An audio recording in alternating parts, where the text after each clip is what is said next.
I think one of the key things is around passion, but also about communication and engagement.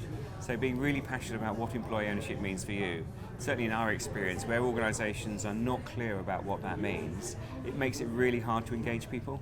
So real clarity about what employee ownership means is a stepping stone to great engagement and great change. I think the other thing that's coming through here is also the role of the original founder. What's the owner going to do before, during and after the transition, and what's their role? And that can really help everybody understand where they fit within the organisation.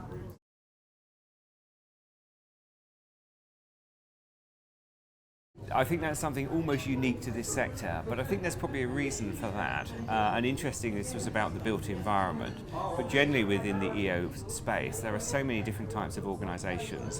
What they're coming together around is around a shared vision and a shared value, and therefore it's not a competitive space. You're sharing something you believe in, and therefore you're open, you want other people to do well. I would imagine if you were to have just a built environment convention on its own, people would be probably less willing and less able to share because there's that competitive edge.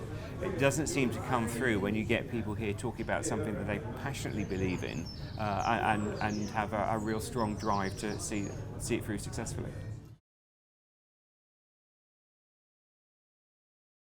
Well, it could be right. I think what you need to understand is what is employee ownership going to be for you. Some people say that where you are a capital intensive business, you need a lot of fundraising for various projects or whatever, employee ownership can be a barrier. There are employee ownership businesses that are able to raise capital. But I think no, provided you're really clear about what it is you want to do and you have a very clear support package and you're able to engage people effectively, then there's no reason why you shouldn't do it. But it won't suit everybody. And before you start on this journey, just ask yourself, what is it we're trying to do through employee ownership?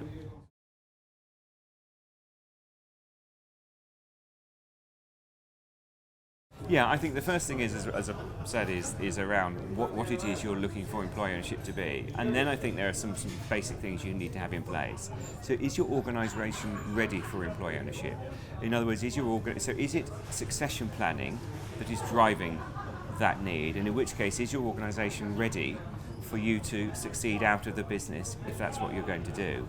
One of the things that where we see successful transition into employee ownership is where actually the leadership and the owners have spent a lot of time trying to work out what is going to happen and make quite sure that their business is ready for succession.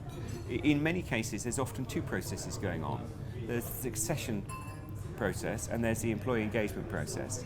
Both of those are independent processes, but in an employee ownership transition, they are interrelated. But you could do either on their own, and understanding the connectivity between them is really helpful. It's great, wasn't it? I mean, it's lovely when you get people sat around a table, enjoying a good meal, having a conversation about something they feel really passionate about, and everybody having that opportunity from very different parts of businesses, but sharing that passion and that commitment to employee ownership. So what's not to like over something like this?